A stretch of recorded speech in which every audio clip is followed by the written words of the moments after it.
자, 일단은 오늘 제가 준비한 내용 바로 보도록 하겠습니다. 일단 오늘 아나운서님께서 여러 가지 이제 비트코인 관련한 이슈들 이야기를 해주셨죠. 이제 SEC 관련해가지고 리플, 그리고 이제 금과 관련된 이제 안전자산에 대한 이제 비중 확대로 인해서 현재 이제 비트코인과 금과의 비교가 지금 현재 시장에서 많이들 이야기가 나오고 있는데요. 근데 그런 와중에 이제 시장에서 회의록이 조금 시장에 좀 묻힌 느낌이 좀 많이 큽니다.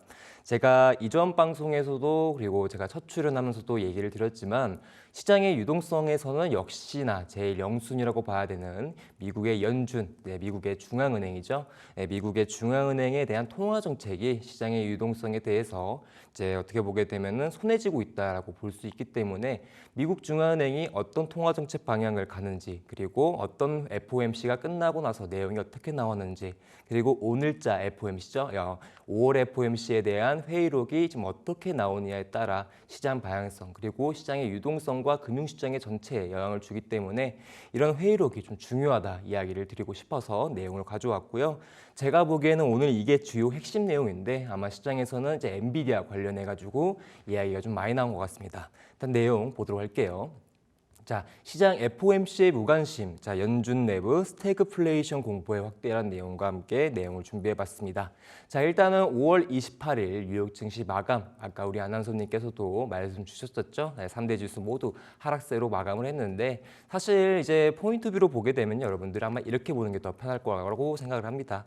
다우 지수 같은 경우에는 마이너스 0.5%, 나스닥 지수 같은 경우에도 마이너스 0.5%, S&P 지수도 평균 0.5%로 마감을 하게 되면서 3대 지수 모두 이제 약세로 마감을 했지만 사실상 퍼센티지로만 비교를 해서 본다면은 이게 시장 자체가 그렇게 크게 약세 조건으로 마감이 된 게 아니죠. 시장에서 다우존스 지수나 나스닥 종합지수가 거의 2%대 밑으로 빠지게 되면은 시장에서 조금 이제 악재가 나왔다, 좀 시장이 좀 부정적이다라고 보는 건데 평균적으로 마이너스 0.5% 정도의 경우에는 시장이 그냥 어느 정도의 혼조 마감을 좀 보였다. 혼조 마감 같은 경우에 3대 지수가 이제 각각 어떤 건 상승, 어떤 건 하락 이렇게 얘기를 하긴 하지만 제가 보는 혼조는 그냥 시장이 뭐 눈에 띄게 변화된 움직임이 없다. 보합금 쪽에서 마감을 한 거라고 저는 보고 있습니다. 자, 아무튼 간에 이제 데일리 마켓 이슈, 크립토 이슈가 아니라 마켓 이슈를 보게 되면은 전반적으로 이제 엔비디아 관련 이슈들이 얘기가 나왔었고 엊그제 이제 EU 관련해 가지고 이제 관세 이야기도 아직까지도 나오고 있었는데 제가 보기에는 이제 시장에서 이렇게 보고 있더라고요. 뉴욕 증시 같은 경우에는 급등 피로감에 대한 되돌림, 약세 마감으로 끝났고 숨고르기라고 얘기를 하죠. 이 정도의 상승분에 대한 이제 주식 비중을 정리하면서 생기는 이제 하락이 나왔다라고 이야기가 나오고 있는데 저는 사실 이 이슈보다는 사실 이게 더 크다고 봐야 될 것 같아요. 핵심 이슈는 사실 뉴욕 증시가 3대 지수 모두 하락했다 이것과 뭐 SEC가 오늘 리플 관련해 가지고 이제 ETF 관련 이슈, 그리고 뭐 금과 관련된 비트코인 이런 이슈들보다는 역시나 아까도 말씀드렸지만 미국 그리고 글로벌 전반에 영향을 줄 수 있는 미국 중앙은행의 통화정책, 그리고 그 통화정책이 끝나고 나서 발표되는 이 회의록 내용이 더욱 중요하기 때문에 이 내용이 사실은 시장에 그렇게 파격적인 내용이 나오지 않아가지고 오늘은 약간 묻힌 느낌이 있는데 평소에는 대부분 이제 뉴욕 증시가 뭐 하락을 했고 상승을 했고 보합권 쪽 마감을 했다 하더라도 이렇게 회의록이 나온 날에는 이제 메인 이슈로 자리를 잡거든요. 근데 다만 5월 FOMC가 그렇게까지 시장에 파급적인 효과를 주지 못했다 보니 이거에 연관되는 회의록에 대한 내용도 사실 나와야 시장이 그렇게까지 관심을 갖지 않았던 것으로 보여집니다. 하지만 우리 계속적으로 시장을 단기적으로 보는 게 아니라 중장기간적으로 쭉 이어가야 되겠죠. 그러다 보니까 이슈 하나하나도 되게 중요하고 특히나 통화정책에 관련된 이슈는 더욱 중요하다는 점 이야기를 하면서 설명해 보도록 할게요. 일단은 5월 FOMC 의사록, 이제 회의록이라고도 얘기하는데 이 회의록에 대한 내용은 사실 좀 부정적인 내용이 좀 나왔습니다. 매파적 성향의 회의록 내용이 나왔고요. 그래서 FOMC 의사록을 이제 한 줄 평가를 하게 되면 향후 몇 달 동안 이제 인플레에 대한 문제와 실업률 동반, 그리고 앞서 말씀드렸던 스태그플레이션이죠. 물가는 상승하는데 경기는 침체되어 있는 이제 그러한 흐름에 대해서 연준이 현재 견제하고 주의하고 있다라는 내용이 나오게 되면서 현재 회의록에 대한 이제 내용을 이제 한 줄로 정리를 했었습니다. 그래서 이제 FOMC 의사록이 일단은 뭔지는 알고 가야 되겠죠. 그래서 아나운서님 오늘 의사록에 대한 내용 한번 한 줄 정도나 아니면 이제 아나운서님이 생각하는 이 의사록이 무엇인지에 대해서 설명해 주실 수 있을까요? 그 FOMC 이후에 이 회의에서 나왔던 이야기들이 정말 많고 다양할 거 아니에요? 이 내용들을 다 정리해 놓은 것들을 이제 FOMC 의사록이라고 하지 않나요? 네, 맞습니다. 그래서 FOMC 회의가 끝나고 나서 FOMC 회의를 이제 통화정책 회의라고 하지만 정례 회의라고도 얘기를 하거든요. 그래서 이런 회의에서 나왔던 주요 내용과 그리고 이제 FOMC 참여자들, 그러니까 참가자들의 의견 그리고 이런 부분에서 이제 시장에 대한 평가를 자세하게 이제 써놓은 공식 문서입니다. 그래서 이제 FOMC가 끝나게 되면은 사실 전문이라는 게 나와요. 근데 이 전문이라는 건 뭐냐면은 FOMC가 어떻게 끝났는지 진짜 간단하게 나오는 요약문이거든요. 그래서 FOMC 이후에 전문이 나오는데 페이지 수로는 길어야 3페이지 정도 나오지만 회의록 같은 경우에는 이렇게 아까 말씀드렸던 FOMC에 대한 회의 내용을 완벽하게 그리고 자세하게 내용이 나오다 보니 기본적으로 20페이지에서 많게는 30페이지 이상 나오는 이제 하나의 문건입니다. 그래서 아무튼 아까 말씀드렸던 것처럼 간단하게 설명을 드리면 이제 의사록 같은 경우에는 FOMC 회의가 끝난 이후 어느 정도의 시간이 지나고 나서 이제 공개 시장에 이제 보여지는 하나의 문서라고 봐주시면 될 것 같고요. 그리고 이제 FOMC 의사록은 이제 대부분 크게 3가지 내용 정도로 정리가 됩니다. 그래서 회의 참석자들이 이제 어떤 근거로 금리를 결정했는지, 그리고 경제 전망과 물가, 인플레, 경기 성장 이런 것들에 대해서 어떤 이야기를 나누는지, 그리고 3번째는 이제 연준의 정책 방향을 이해하고 대비할 수 있도록 하는 역할인데 1번과 2번 같은 경우에는 의사록에 나와 있는 내용이고 그리고 3번째 내용 같은 경우에는 의사록이 시장에 전달하는 의미라고 봐주시면 될 것 같습니다. 그래서 이제 첫 번째는 금리 결정에 대한 부분이죠. 어떠한 이유로 인해서 이번에 금리를 이렇게 하겠습니다라고 자세하게 나와 있는 건데 이미 이제 5월 FOMC가 끝나면서 사실 이제 금리가 발표가 됐잖아요. 그래서 이제 이러한 참여석자들이 어떠한 근거로 금리를 결정해야 되는지 논의를 볼 수가 있고요. 두 번째 같은 경우에는 현재 연준 입장에서 미국의 물가와 그리고 글로벌적인 부분에서 동향도 같이 보여줍니다. 그리고 이제 고용과 성장이죠. 경기에 대한 부분에서 어떤 이야기가 오고 갔는지에 대한 얘기가 나오고요. 그리고 제일 중요합니다. 연준의 공개 시장 투명성이죠. 자, 투명성이라고 얘기를 하면 좀 어려울 수 있는데 연준은 사실 이제 중앙은행으로서 어떻게 보게 되면 화폐를 찍어내는 하나의 기관이라고 볼 수 있고 그런 기관이 어떠한 근거로 시장의 유동성을 이제 공급하는 정책을 펼칠지 아니면 감소를 시키는 정책을 펼칠지에 대한 부분에서 어떠한 이유, 즉 어떠한 논점을 통해서 통화 정책을 이렇게 하겠다라고 시장한테 공개적으로 투명하게 이야기를 해줘야 돼요. 이제 그게 추후의 시장 방향성을 결정하기도 하다 보니 이런 투명성이 중요해지는 거죠. 자, 그런데 이제 연준의 방향성과 투명성 이 부분에 대해서 이제 아나운서님한테 좀 말씀을 좀 드려보고 싶은데요. 뭐 제가 이미 답을 해버렸는데 아까 말씀드렸던 것처럼 방향성과 투명성 왜 중요할까요? 앞으로 또 미국의 통화 정책이 어떻게 흘러갈지를 알 수 있는 내용들이 담겨 있잖아요. 네, 그 맞습니다. 지점에서 중요하지 않나 네, 싶은데요. 그래서 사실 이제 제가 이제 이 질문을 했던 이유는 왜 회의록이 중요하냐라고 했었을 때 가장 큰 비중을 차지하는 하나의 해답이라고 좀 볼 수 있습니다. 이전 FOMC에 대한 내용이 이렇게 오고 갔으니 다음 FOMC를 준비할 때 예상을 좀 해볼 수가 있거든요. 그러다 보니까 이번에 나온 5월 FOMC 회의록이 이제 추후에 6월 FOMC 회의에 대한 내용에 대해서 어느 정도 예상을 해볼 수 있는 어떻게 보게 되면 선견지명을 좀 해볼 수 있는 중요한 문서라고 봐주시면 될 것 같습니다. 그래서 이번 이제 5월 FOMC가 이런 내용으로 끝났네. 그러다 보니 이런 내용 흘러갔으니 6월 FOMC는 아마 이렇게 가지 않을까라고 예상해 볼 수 있는 중요한 문서인 거죠. 그러다 보니 아까 말씀드렸던 것처럼 5월 FOMC 끝나고 6월 FOMC, 그다음에 7월 FOMC, 당연히 6월 FOMC에 대한 내용이 7월 FOMC에 영향을 줄 거고요. 그 후에 이제 9월 FOMC에 대한 영향도 주겠죠. 그래서 회의록 같은 경우에는 이렇게 전에 있던 내용을 기준으로 앞에 있을 FOMC를 예상해 볼 수 있는 중요한 단서가 된다. 이제 봐주시면 될 것 같고, 그래서 연준 회의록 같은 경우에는 이렇게 이제 6월 7일, 이제 5월과 6월 7일 사이에 이제 FOMC가 끝나고 나서 이제 오늘자 새벽에 이제 회의록 회의록이 발표가 됐습니다. 즉 미국 중앙은행이 공개 시장에 투명하게 공개하는 이제 FOMC 관한 이제 내용 문서라고 봐주시면 될 것 같고요. 그래서 제일 중요한 건 누구나 볼 수 있습니다. 밑에 출처 보이실 거예요. 그래서 그 출처에 대한 이제 아마 사이트 들어가시면은 연준이 앞으로의 통화 정책 스케줄이나 그리고 회의록이나 전문 이런 것들을 여러분들이 보실 수 있을 건데 아마 이제 영어로 나와 있기 때문에 이제 이렇게 깊게 보시는 분들은 없을 것 같고 아마 이제 어떤 블루핀 리서치라든지 리서치 자료, 주요 이제 증권사 리서치 자료에서는 이런 것들을 좀 간략하게 잘 다루다 보니까 여러분들이 아마 이런 내용을 이제 깊이 있게 하나하나씩 보는 것보다 아마 리서치 내용을 통해서 아니면은 이제 뉴스나 어떤 미디어 매체를 통해서 아마 내용을 해석하실 분들이 있었을 거라고 생각을 합니다. 자, 그런데 이제 하나만 더 아나운서님한테 문제를 내봐야 될 것 같네요. 이제 이러한 의사록이라고 하는 회의록이 이제 FOMC가 끝나고 며칠 뒤에 발표가 될까요? 아까 표에서 봤잖아요. 저희가 네. 5월 7일 정도에 이제 이뤄졌었는데 네. 오늘이 5월 29일이죠. 네, 약 3주?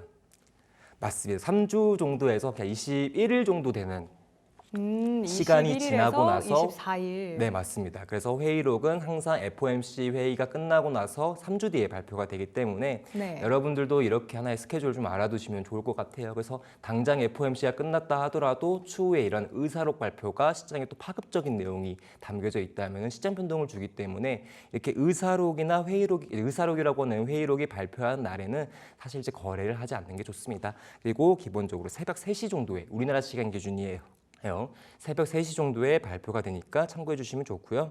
어떨 때는 새벽 4시에 발표되긴 하지만은 아마 이제 서머타임 기준에서 아마 해제되는 일자로 나와 보니까 4시에 발표된 거고 이렇게 서머타임 기준일 때는 미국에서는 이렇게 3시 정도 그러니까 우리나라 시간으로 새벽 3시에 발표가 됩니다. 그래서 회의록은 FOMC 이후 3주 뒤에 발표가 된다. 기억해 주시면 될 것 같고요. 연준의 FOMC 스케줄은 이렇게 나와 있습니다.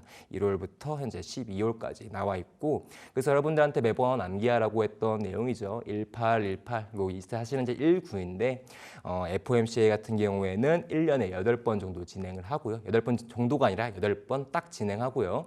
1년을 360일 기준으로 그걸 8로 나눴을 때는 이제 45일마다 진행한다고 생각해 주시면 될 것 같습니다. 그리고 총 19명의 연준 인사가 참여하면서 그 부분에서 논의를 하고 이제 12명 정도가 이제 의결권자, 금리를 결정할 수 있는 사람이라고 생각해 주시면 될 것 같습니다. 그리고 이제 이 점도표 되게 중요한 건데요. 이제 FOMC 회의에서 특정 달에 발표되는 이 점도표라는 내용이 이제 시장에서 나올 때가 있는데 3월과 6월과 9월과 12월에 해당하는 3의 배수에 해당하는 이제 날짜에 나오게 됩니다. 그래서 이 점도표가 나오는 날은 이제 여러분들이 잘 기억해 주시면 될 것 같고요. 점도표는 다른 말로 이제 금리 예상 전망도라고도 얘기합니다. 그래서 3월 그리고 지금 점도표가 나왔죠. 그리고 이제 앞으로 있을 6월 점도표를 기다리고 있는 상황인데요. 이렇게 이러한 점도표를 통해서 미국이 이번 연도 또는 다음 연도, 그 다음 연도 아니면 롱런거라고 해가지고 추후 먼 미래 시점에서 미국의 기준금리가 어느 정도일지를 시장에서 연준이 평가를 해주는 하나의 지표라고 봐주시면 될 것 같아요. 그래서 이러한 점도표를 보면서 이제 시장이 이제 예상을 하는 거죠. 연준이 현재 지금 미국의 기준금리를 이 정도 수준으로 낮추거나 높이려고 하는구나. 근데 하지만 지금은 금리 인하 시점에 대한 시기이기 때문에 현재는 시장에서는 바라는 건 금리 인하가 언제쯤 이루어질까에 대한 부분이겠죠. 하지만 제가 이전 방송에서 얘기했던 것처럼 연준, 특히나 지금 현재 파월의 스탠스가 너무 단호해요. 시장의 현재 25년 상반기에는 금리 인상에 대한 가능성을 거의 재결하지 않고 있고 이후에 하반기라고 볼 수 있는 이제 7월, 9월 그리고 그 이후에 있는 FOMC 회의에서 금리를 인하하려고 하고 있습니다. 하지만 제일 가능성이 있는 날짜를 기준으로 본다면은 저는 현재 미국이 금리 인하에 대한 가능성을 가장 높게 평가하고 있는 FOMC를 이제 9월 FOMC라고 평가를 하고 있는데요. 그 이유가 이제 8월에 이제 1년에 한 번 있는 잭슨홀 회의라는 회의를 거치고 나서 아마 그 이후 9월 FOMC에서 금리를 낮출 가능성이 좀 높기 때문에 이 잭슨홀 회의에서 먼저 파월의 스탠스를 시장에 먼저 표명을 해주고 나서 진행을 하지 않을까. 작년 24년도에 첫 금리 인하를 시기를 단행했었을 때도 8월 잭슨 홀 회의를 거치고 나서 9월부터 금리 인하를 했기 때문에 아마 이제 이번에 하반기 금리 인하가 이제 대략 2번 정도 예상을 하고 있는데 그 2번에 대한 금리 인하 시점이 아마 9월부터 가능성이 높지 않을까 싶어요. 그래서 아무튼 간에 이런 점도표는 미국 내 시장의 기준금리에 대한 예상을 볼 수 있기 때문에 매번 체크를 해주시고 그게 발표되는 날짜가 언제다? 3의 배수, 3월, 6월, 9월, 12월에 발표가 되는 거예요. 근데 이제 예를 들면 이렇게 좀 볼 수 있는데 이건 잠깐 아나운서님하고 얘기를 좀 해보도록 할게요. 네. 지금 3월 점도표를 보게 되면 미국이 아직도 금리 인하에 대한 전망을 2번 정도라고 이제 인하를 예상 시점을 보고 있어요. 만약에 근데 6월 점도표가 바뀐다면 시장은 또 엄청나게 파급적인 효과가 나오겠죠. 네, 근데 그렇죠. 만약에 이제 그게 긍정적이라면 3월 점도표에 비교했을 때보다 금리를 지금 현재 2번 정도 인하한 시점이라 볼 수 있지만 6월 점도표를 보니까 딱 이제 숫자 셈으로 봤었을 때 3번 정도 인하 가능성이 생긴다라고 하면 사실 시장은 환호하겠죠. 네, 활짝 웃겠죠. 그렇죠. 금리에 대한 레벨이 낮춰지는 거니까요. 그래서 이렇게 아나운서님하고 얘기를 했던 것처럼 점도표가 나오게 되면 3월과 6월 이렇게 비교를 해주시는 게 제일 중요하고요. 그리고 6월이 나왔으면 이제 9월에 있을 점도표와 비교해주면서 이전에 있던 점도표와 지금 현재 발표된 점도표를 이제 비교하면서 아 미국이 현재 이러한 시점, 이러한 관점, 이러한 흐름 때문에 금리를 결정하려고 하는구나, 금리를 이 정도 수준으로 하려고 하는구나라고 볼 수 있습니다. 그래서 이렇게 3월 점도표 같은 경우에는 이제 점 개수로 보면 19개 점이 개수가 보이는데 아까 말씀드렸죠. 참여하는 인원이 19명이기 때문에 표본 모두 포함해가지고 19명의 연준 인사가 현재 시장에 미국 시장에 기준금리를 이 정도 수준이면 좋을 것 같다라고 투표하는 거예요. 그래서 그거를 가장 많은 이제 대부분 이제 과반수죠. 과반수의 가장 많은 그 칸에 있는 게 지금 미국의 기준금리에 대한 가능성이 제일 높은 건데 현재는 이전에 있던 12월과의 거의 변화가 없고 지금도 현재 2번 정도의 금리 인하 전망을 보여주고 있습니다. 아무튼 이렇게 점도표도 중요하다는 내용 했고요. 그래서 회의록에 대한 내용을 했는데 이렇게 FOMC에 관한 이제 간단한 기본 내용과 함께 점도표 그리고 이제 이렇게 회의록까지 얘기를 해야 하나의 세트가 될 것 같아서 준비를 해봤어요. 그래서 자 그러면은 이제 회의록이 일단 시장에 나왔는데 이거를 이제 어떻게 보냐? 단순하게 이제 글로만 봤을 때 오늘 되게 부정적이었거든요. 그렇죠? 스태그플레이션에 대한 부분을 조금 더 주의하고 있다라고 이야기가 나오다 보니까 이전에 있던 회의록과 좀 내용이 좀 다른 부분이 있습니다. 아무튼 이렇게 회의록에 대한 내용은 어떻게 그냥 단순하게 글만 읽고 여러분들이 시장 평가를 할 수가 없겠죠. 그러다 보니까 해석하는 방법에 대해서 이야기를 좀 드려보도록 할게요. 그래서 아나운서님 한 번만 더 도와주세요. 네. 자, 회의록에 대한 해석과 분석은 어떻게 할까요? 이번 회의록이랑 지난번 회의록이랑 비교해서 분석을 하는 게 가장 좋지 않을까 싶은데요. 맞을까요? 네, 맞습니다. 아까 그 점도표랑도 연결된 거죠. 이전에 네. 있던 점도표와 현재 발표된 점도표에 대한 부분을 비교하면서 시장 평가를 하는 것과 마찬가지로 회의록도 이제 지난 3월 FOMC 회의록과 이번 5월 FOMC 회의록에 대한 내용을 비교해서 분석하고 그거에 대한 다른 부분이 있었을 때 시장이 이제 이렇게 해석을 한다라고 봐주시면 될 것 같아요. 즉 비교 분석이라고 볼 수 있는데 그래서 이전 회의록과의 차이점을 구별하는 거고 현 시점은 이제 5월 FOMC가 끝난 회의록이기 때문에 이전 3월 FOMC에 대한 회의록과 비교를 하면 딱 맞겠네요. 그래서 자 근데 이제 5월 FOMC 회의록을 이제 내용을 요약을 하려고 가져왔는데요. 자 보시면요 여러분들 아까 말씀드렸죠. PDF 파일이 19장입니다. 근데 여러분들이 이걸 다 과연 볼까요? 그리고 다 영문으로 되어 있기 때문에 이제 여러분들이 하나하나씩 이제 해석해서 볼 일은 전 거의 없다라고 보고 있고 아까 말씀드렸던 리서치 자료에서 나오는 내용에 대한 이제 요약이나 제가 이렇게 방송에서 말씀드리는 내용을 통해서 이해를 해주시면 좋을 것 같아요. 그리고 여러분들이 나오면 하나씩 다 보시는 게 좋다고 저는 생각을 하지만 굳이 볼 필요는 없고 그냥 제가 이렇게 이런 내용들 해석을 해드리니까 매번 FOMC를 끝나고 나서 방송하게 되면 내용 이렇게 올려드릴게요. 그리고 밑에 이제 QR 코드가 있는데 오늘도 방송 끝나면 이렇게 회의록 내용 올려드리도록 할 테니 들어오시면 좋겠습니다. 아무튼간에 이렇게 많은 내용을 제가 좀 줄여서 내어봤는데요. 이렇게 5가지 정도로 내용 요약을 해봤습니다. 처음에는 아까 말씀드렸던 금리 결정, 어떻게 왜 이러한 이유 때문에 금리를 동결했는가? 이번에 5월 FOMC에서는 금리를 동결했죠. 그래서 현재 3개월 연속 금리 동결을 유지를 하고 있고요. 그리고 이제 현재 미국의 경기 흐름에 대해서는 어떻게 보고 있는가 했는데 이제 스태그플레이션으로를 좀 이제 표명을 했어요. 그리고 세 번째는 이제 물가에 대한 부분인데 이전 3월과 거의 이제 비슷합니다. 인플레이션에 대한 지속 우려, 이제 물가를 계속적으로 걱정을 하고 있다라고 보는 거고 네 번째는 이제 1월부터 나왔던 내용이긴 한데 미국의 자산에 대한 안정성, 채권과 미국의 달러 관련해 가지고 이야기가 나왔고요. 마지막으로 다섯 번째, 현재 연준이 가지고 있는 이제 통화 정책에 대한 딜레마 이렇게 5가지 정도로 내용이 요약이 가능합니다.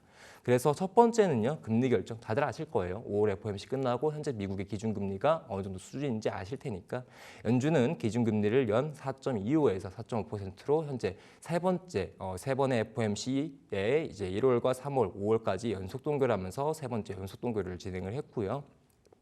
그리고 이제 스태그플레이션 아까 말씀드렸죠. 이제 물가는 오르는데 경기는 좋지 않은 모멘텀을 보여주는 게 스태그플레이션입니다. 그래서 이렇게 이제 스태그플레이션의 가능성을 제기하면서 경기 침체 가능성에 대한 전망을 좀 높였고요. 그리고 세 번째는 이제 물가에 대한 부분인데 인플레이션 지속 우려입니다. 일단은 지금 이전에 방송했던 것처럼 지금 미국의 이제 실질 금리가 계속적으로 높은 수준에 있다 보니 이제 고금리 고착화죠. 그러다 보니 이제 인플레이션 우려 그리고 그런 부분에서는 이제 기업들의 비용을 누구한테 전가합니까? 소비자한테 전가를 하게 되면서 미국의 CPI에 대한 부분에서 이제 문제가 생길 수 있다라는 거를 이야기하는 거예요. 자, 그리고 이제 이런 물가에 대한 부분의 인플레이션에서 이제 핵심은 당연히 중요한 건데 현재 트럼프의 이제 글로벌 관세에 대한 부분에서 지금 이루어지고 있는 게 크다라고 이렇게 회의록에서도 내용이 나왔어요. 그래서 인플레이션에서 문제는 지금의 관세 정책에 대한 변수를 크게 보고 있고요. 그리고 아까 미국 자산 안전성 얘기를 드렸었죠. 이제 계속적으로 미국 국채 장기물의 금리가 계속적으로 올라가고 있습니다. 이전에 이제 20년물 국채 금리가 4%를 유지해 주다가 지금 현재 5%로 지금 급격하게 뛰었는데요. 이 뜻은 뭐죠, 여러분들? 수익률이 높아졌다라는 거는 국채 가격이 떨어졌다라는 거고, 국채 가격이 떨어졌다라는 것은 시장에 미국 내 국채 수요가 떨어졌다, 즉 국채에 대한 매력도가 떨어졌다라고 볼 수가 있기 때문에 미국 내 주요 안전사세라고 볼 수 있는 이제 국채에 대한 선호도가 떨어지게 되면서 물가 표명도 같이 우려를 하고 있습니다. 그래서 미국의 자산의 전통적인 안전자산 지위가 약화될 수 있다는 우려가 계속적으로 나오고 있고 이번 5월 FOMC뿐만 아니라 이전 3월 FOMC에서 나왔던 내용이기도 합니다. 그리고 이제 통화 정책에 대한 방향성의 정책적 딜레마라고 얘기를 하는 건데요. 추가적인 명확한 경제 지표가 날 때까지는 금리 정책을 유지하겠다. 이게 무슨 소리죠, 여러분들? 연준이 지속적으로 현재 1월과 3월과 5월 그리고 이후에 있을 6월 FOMC까지에서도 통화 정책의 변화를 주지 않겠다라고 이제 약간의 간접적으로 이야기를 한 거거든요.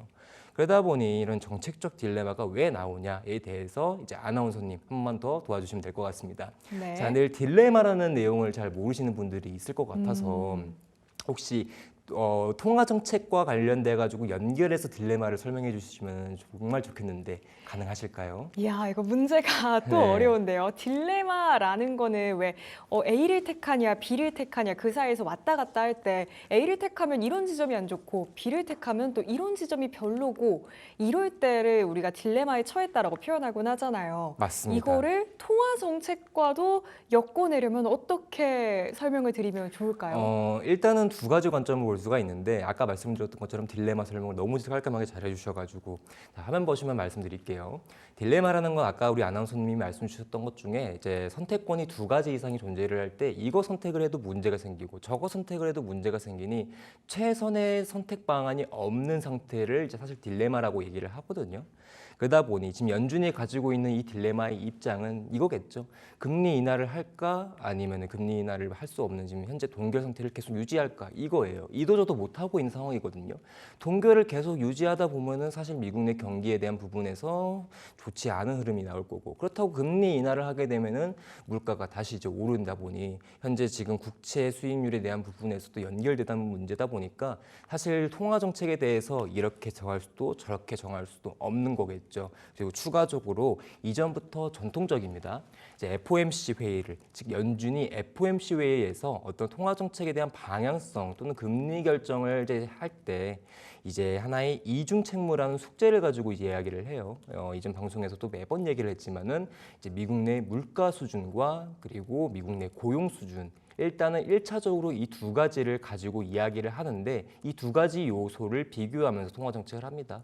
즉 물가가 낮춰지면서 고용에 대한 수준이 계속적으로 회복이 된다면은 사실 이제 물가를 낮출 수 있을 만한 동기부여가 아니라 이제 의미가 되거든요. 동기.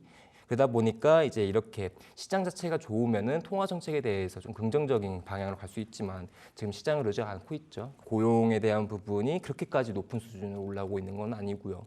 그리고 이제 물가에 대한 부분은 뭐 점진적으로 낮춰지고 있지만 전반적인 큰 물가에 대한 평균치는 아직은 아직도 2% 이상 수준을 유지하고 있기 때문에 이런 미국에서 현재 이렇게 끈적끈적한 물가 때문에 이제 사실은 큰 딜레마를 가지고 있고 원래는 그리고 이제 이러한 관점에서 물가는 이제 CPI를 기준으로 봤죠. 그냥 소비자 물가지수, 그것도 근원 CPI 전월 대비를 보고요. 이제 고용 같은 경우에는 매달 첫째 주 금요일 날 발표되는 이제 비농업 지표, 넘팜 지표를 보고 이제 판단을 합니다. 하지만 지금은 이런 이중 책무만으로는 할 수가 없어요. 왜? 아까 말씀드렸던 이제 트럼프의 관세에 대한 영향 때문에 그것도 사실 변수거든요. 그러다 보니 현재 시장에서 물가가 안정화되고 고용이 높아진다 하더라도 이제 관세에 대한 협상이라든지 이런 것들이 중장기적으로 갈 수 있는 하나의 지리정학적 리스크라고 제가 이전에 얘기를 드렸었죠. 그래서 미중 무역 같은 경우에는 이제 28개월 이상 갔었던 걸로 알고 있고 그다음에 이제 그 외에 브렉시트나 그리고 이제 우크라이나 관련된 지정학적 리스크들은 3년 이상 갔기 때문에 이렇게 지금 현재 트럼프의 임기 4년 동안에 있을 이런 관세에 대한 영향이 아직까지도 중장기적으로 봐야 하는 문제라고 보고 있기 때문에 지금 당장의 관세에 대한 트리거를 지금 막 당기 시점이에요. 트럼프가 1월 20일 날 이제 취임을 하고 나서 이제 관세에 대한 트리거를 이제 2월 1일 날부터 당겼거든요. 그러다 보니 이제 당선되고 나서 한 달도 안 된 시점에서 이제 관세라는 아주 큰 이제 공약을 하나씩 세워가는데 그런 부분에서 연준 입장에서는 상당히 난처하거든요. 관세라는 거는 당연히 이제 물가에도 영향을 주지만 주요국 통화 정책에도 영향을 주다 보니 이런 것들이 서로 연쇄적으로 반응을 하게 되면은 어떤 변수가 나올지를 모르기 때문에 쉽사리 이번 연도 상반기에 이러한 공약들을 내세운 트럼프에 대한 변수로 인해서 상반기에는 금리 인상이 아니라 인하를 할 수 없는 시점이라 이야기를 했고 이후 현재 하반기부터 바라보고 있는 시점이다. 즉 그러다 보니 현재 연준은 금리를 내리지도 그리고 금리를 동결해도 서로 간에 문제가 있을 뿐만 아니라 이렇게 결정하는 방법에 대해서 이중 책무만으로 진행할 수 없고 이렇게 트럼프의 눈치를 봐야 하는 트럼프 관세 정책에도 이제 변수를 고려해야 되다 보니 쉽사리 통화 정책에 대한 방향성을 정하기가 어렵다. 그래서 상반기에는 지금 현재 스탠스를 계속 유지하면서 시장 바라보겠다라고 이야기를 한 겁니다.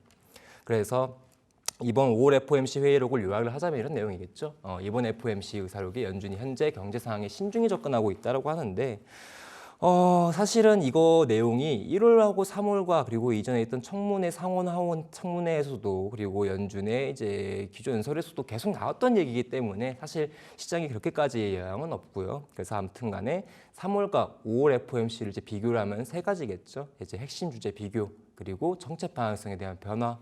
그리고 언어 및 표현 방식에 대한 분석인데 이게 좀 어려울 거예요. 언어 및 표현 변화가 뭐지 하는데 이전에 있던 이전에 3월 FOMC 회의록에서 어떤 그 문구가 조금씩 달라요. 막 과반수를 차지했다, 대다수 그렇게 생각하고 있다, 좀 좋지 않게 생각하고 있다. 이렇게 이제 영어식으로 표기가 되는데 그런 부분들에 대한 변화가 어떻게 되냐. 이번 5월 FOMC는 전에 3월과 어떤 내용으로 문구가 달라졌냐에 따라 또 시장이 또 다르게 해석을 하거든요. 그러다 보니 이전 회의록과의 이제 문구 변화라고 좀 봐주시면 좋을 것 같네요. 그래서 핵심 주제를 비교하면요. 일단 인플레이션 관점에서 연준이 인플레이션 물가를 어떻게 평가하고 있는지 고용 시장과 경제 성장은 이제 미국 내 경기 관점이죠. 그래서 고용에 대한 평가와 경제에 대한 평가를 어떻게 보고 있는지.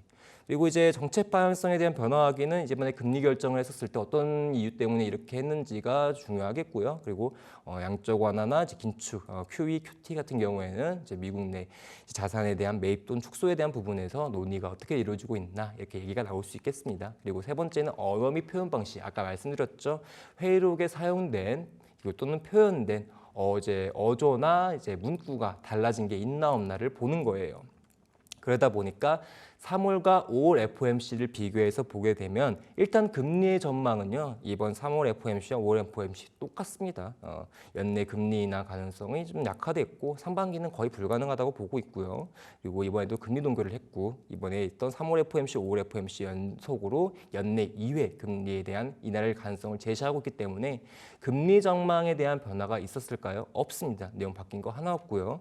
경제 리스크의 평가 같은 경우에는 3월에 있었던 내용은 성장 둔화 우려고 아까 말씀드렸죠. 물가 둔화 우려와 대한 부분과 소프트 랜딩에 대한 가능성을 강조했지만 이번에는 스태그플레이션. 사실 조금 내용이 바뀐 거라고 볼 수 있고 전에 있던 3월 FOMC 내용이 좀 더 좋지 않나 하는데 똑같이 물가 우려를 하고 있고요. 경기 침체 우려를 하고 있는 상황인데 거기에 그냥 스태그플레이션이라는 말만 또 하나 붙여진 겁니다. 근데 이런 스태그플레이션이라는 말이 25년도 5월 처음 나온 게 아니에요.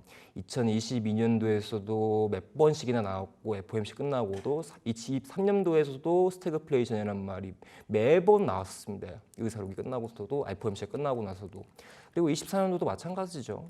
그런데 이제 9월 정도나 파월에 있던 잭슨 홀에서는 약간의 이제 스태그플레이션 문화를 조금 이제 진정화했었는데, 근데 제가 하고 싶은 말은 뭐냐면 이 스태그플레이션이 오늘만 나온 이슈가 아니라는 거죠. 이전에서 계속적으로 우려했던 문제였다라는 겁니다.